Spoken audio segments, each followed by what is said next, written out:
ನೀನ್ ಸ್ಕೂಲ್ಗೆ ಹೋಗೋವಾಗ್ಲೂ ಈ ತರ ಟೆಸ್ಟ್ ಇತ್ತಮ್ಮ? ಇಲ್ಲ ಪುಟ, ನಾನ್ ಸ್ಕೂಲ್ಗೆ ಹೋಗೋ ಟೈಮಲ್ಲಿ ಮೇಸ್ಟ್ರಿಗಳು ಮಕ್ಳು ಸ್ಕೂಲಿಗೆ ಬಂದ್ರೆ ಸಾಕು ಅಂತಿದ್ರು. ಯಾಕಮ್ಮ? ಯಾಕಂದ್ರೆ ಆಗ ನಮ್ಮ ಹಳ್ಳಿಯಲ್ಲಿ ಓದೋ ಮಕ್ಕಳೆಲ್ಲ ತುಂಬಾ ಕಡಿಮೆ, ಅದಕ್ಕೆ. ನೀನ್ ಯಾಕಮ್ಮ ಅರ್ಧಕ್ಕೆ ಸ್ಕೂಲ್ ಬಿಟ್ಟೆ? ಆಗ ಪರಿಸ್ಥಿತಿ ಹಾಗಿತ್ತು. ಆ ಪರಿಸ್ಥಿತಿ ನಿನಗೆ ಬರ್ದೇ ಇರೋಂಗ್ ನೋಡ್ಕೊಳಕ್ಕೆ ನಾನಿದ್ದೀನಿ.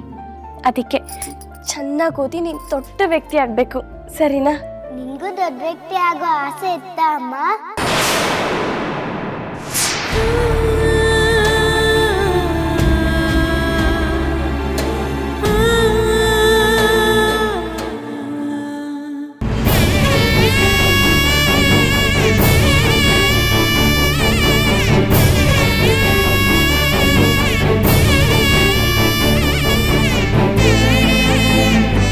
ನಾನು ಶಾಲೆಗೆ ಹೋಗಿ ಪರೀಕ್ಷೆ ಬರಿಬೇಕಾಗಿರ್ಲಿಲ್ಲ.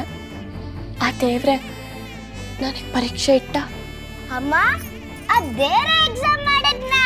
ನೀನ್ ಎಷ್ಟು ಲಕ್ಕಿ, ನೀನೇ ಆ ಎಕ್ಸಾಮ್ ಅಲ್ಲಿ ಪಾಸ್ ಆದ್ಯಾ? ಆ ಪರೀಕ್ಷೆ ಇನ್ನೂ ಬರಿತಾ ಇದ್ದೀನಿ ಕಂದ. ನೀನ್ ಬೆಳೆದು ದೊಡ್ಡೋಳಾಗೋವರೆಗೂ ಆ ಪರೀಕ್ಷೆ ನಡೀತಾನೆ ಇರುತ್ತೆ. ಅಮ್ಮ, ನೀನ್ ಹೇಳಿದ್ ನಂಗೇನು ಅರ್ಥ ಆಗ್ಲಿಲ್ಲ. ಈಗ ನಿನ್ ಪರೀಕ್ಷೆ ಬಗ್ಗೆ ಬಿಡು, ನನ್ ಪರೀಕ್ಷೆ ಬಗ್ಗೆ ಹೇಳು. ಪರೀಕ್ಷೆಲಿ ಏನ್ ಕೇಳ್ತಾರೆ?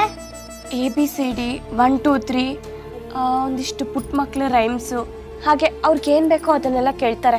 ಆದರೆ ನೀನು ಅದನ್ನೆಲ್ಲ ಚೆನ್ನಾಗಿ ಉತ್ತರ ಬರೆದು ಬರಬೇಕು, ಸರಿನಾ? ಸರಿ ಅಮ್ಮ.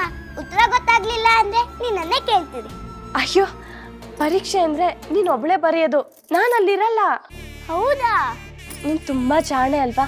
ನಾನು ಏನೇನು ಹೇಳ್ಕೊಟ್ಟಿದ್ದೀನೋ ಅದೆಲ್ಲ ನೆನಪಿದೆ ತಾನೆ? ಅದೇ ಬಂದರೆ ನೀನು ಕರೆಕ್ಟಾಗಿ ಬರಿಬೇಕು, ಸರಿನಾ?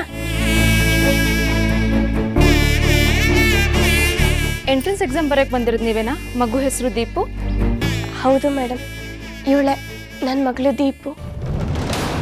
ದೀಪು, ಕಮ್ ಹಿಯರ್, ಎಕ್ಸಾಮ್ ರೂಮ್ಗೆ ಬಾ.